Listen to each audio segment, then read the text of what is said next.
Howdy everyone, welcome to day 5 with my Extreme Mustang Makeover mare. On this day I wanted to work on advancing touch to different parts of her body, so I start using the stick with the little clipped piece of pool noodle on the end there to stimulate touch all over her body and prepare her for those places being touched by my hand. As you can see, being touched in new places is pretty scary for her at first. Now, I did work on her leading off camera before filming the new stuff today. As you can tell, she's a lot more happily moving forwards, and it really wasn't too hard to work on that after she'd gotten the foundation down on day 4. Now, when she gets overly nervous, I try to follow her with the object without putting too much pressure on her. You can see here she gets away from me. She burns the tips of my fingers a little bit. And so just as soon as I can, I'm going to pick up that rope again and start approaching the area that she was scared of. The idea here is not to scare her to the point where she pulls out of my hands, but to apply pressure that's just outside of her comfort zone. So I'm working on finding a good starting place with her where she's a little bit uncomfortable but not going to bolt away from me. And so I start by waving this at her without actually touching her and trying to find an area to work that's, like I said, just outside her comfort zone, but without pushing her so far that she completely freaks out. Now, the noise of this pool noodle scratching on her face is actually what's setting her off a little bit. She's fine with me approaching and touching the face with this pool noodle, but once it starts moving, it makes kind of a loud scratchy noise, and so that's what takes a little bit to get her used to. And once she's comfortable with that noise, we make a lot faster progress.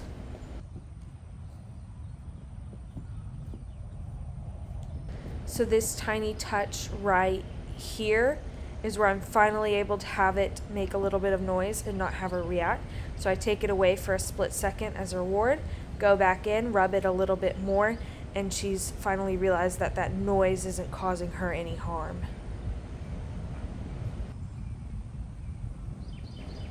And this is what I love about the youngsters. Although she is 4, she still has kind of a young brain.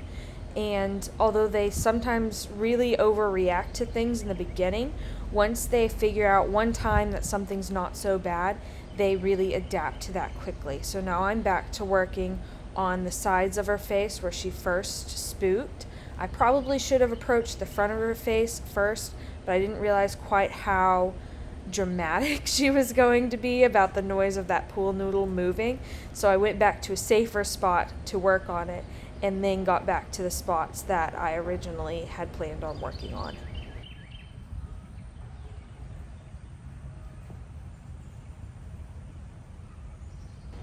Now that she's pretty comfortable with this all around her face, I begin approaching the side of her neck again. That's where I touched her, where she flinched right there. That's where I touched her for the first time with that pool noodle.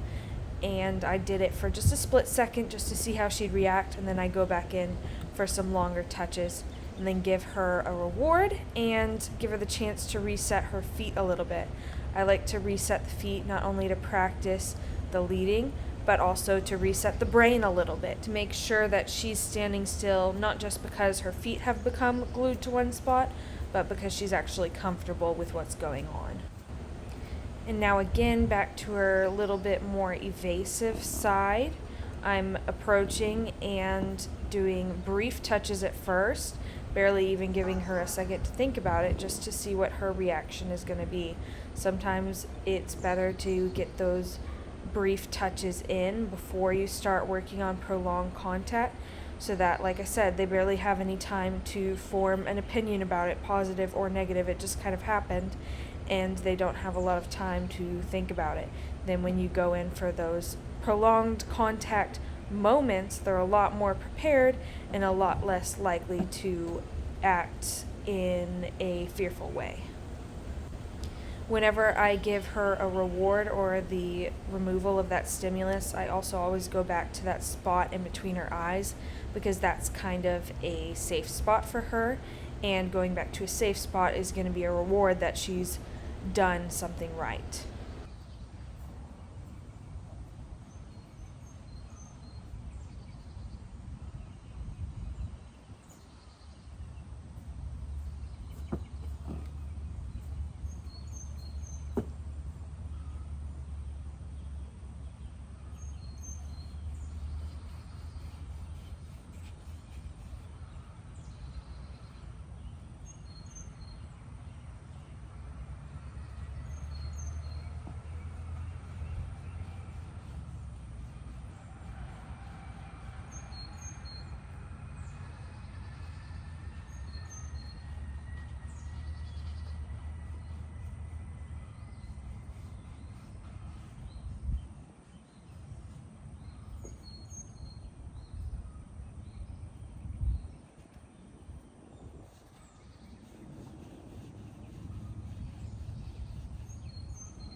And you can really see here now how I'm working on a more uncomfortable spot near that rib cage. I always start up by the shoulder where she's more comfortable and then drift backwards to the uncomfortable spot. And if she stands still or gives me a response that's better than the last time that I approached it, I remove that stimulus and go back to the head. If she were to move away, spook away, I just get back to the safe spot of the shoulder and then drift down to that uncomfortable spot as soon as I possibly can and wait until I am able to give her a reward.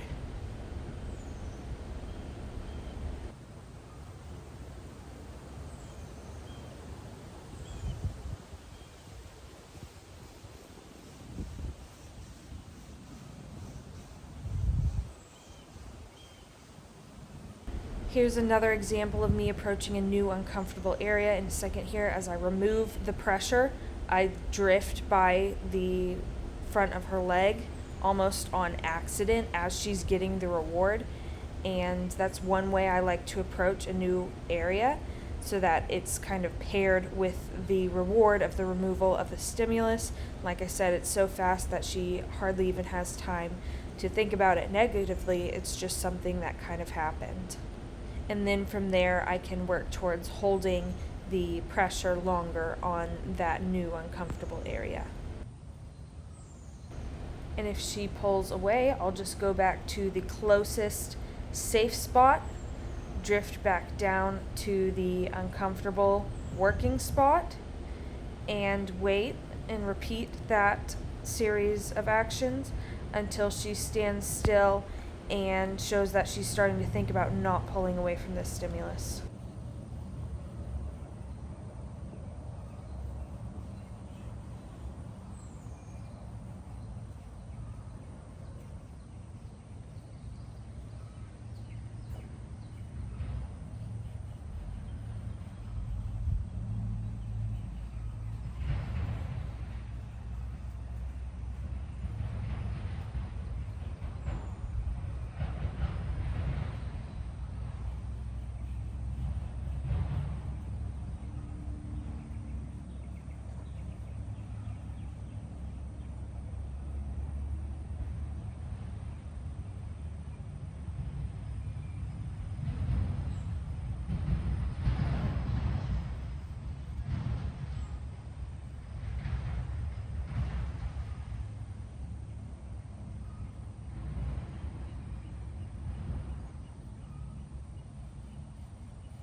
Now right here is a really good example of why I always approach new areas and touch them with an extension of my body first before approaching them with my own hands.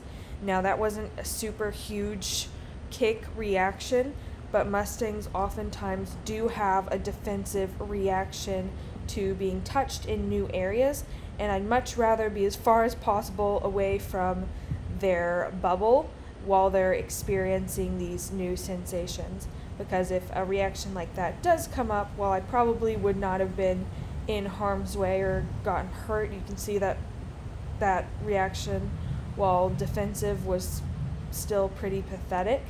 I definitely want to be keeping myself safe, especially with my current situation.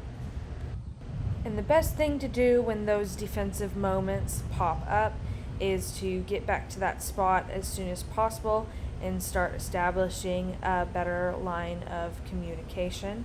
So not pushing them to the point where those reactions happen, trying to push her just outside her comfort zone enough that she's a little bit tense and uncomfortable, as you can see, but not to the point where she's going to lash out, and then repeating that series until you can push them a little bit further outside of their comfort zone.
And you can tell right here by the way she tenses and curls her body that I found another pretty uncomfortable spot that if pushed a little bit further, she might lash out or run away. So I slow down my stroking until I get to a point where she starts to relax into the touch instead of curl away from it.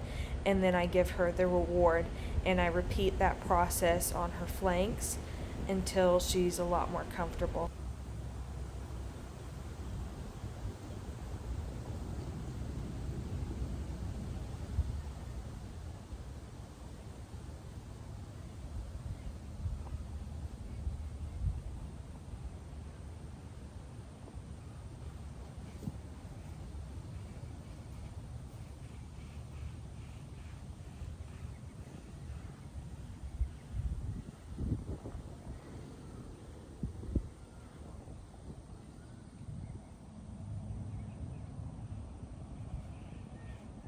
So the camera stops recording this session here in a minute, but that's fine. That's just about where I ended her for this day, was overcoming the sensation of touch on her flanks.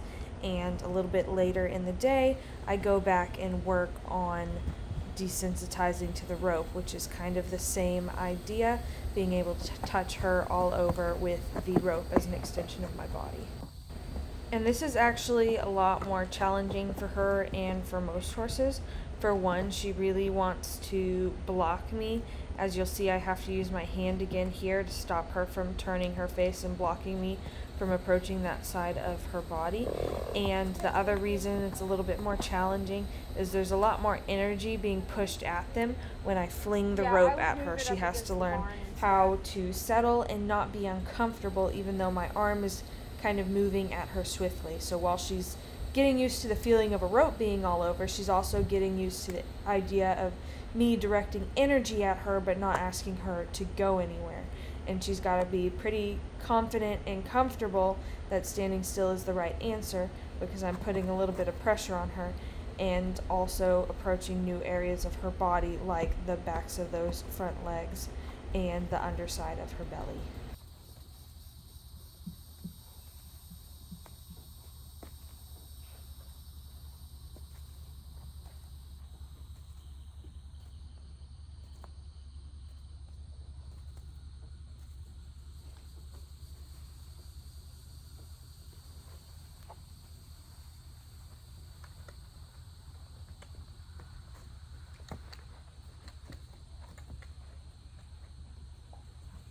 Now, I do have to apologize for the quality. It's getting pretty dark, but I did want to include this footage because this is the first time that I've worked with her on this exercise, and you can see that even though there's some moments where I'm approaching new areas where she gets really uncomfortable, it's very similar to the exercise that we did earlier.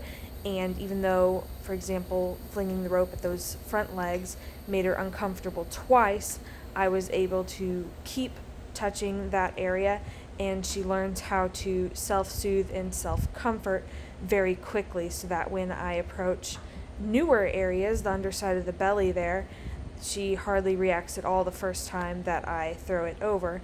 And I'm able to give her less rewards and make much faster progress. That's the first time that I've even touched those back legs, and the idea has really sunk in that she's to stand still during those new exercises. So that's it for day 5. Thank you guys for watching, and I hope you learned some helpful tips.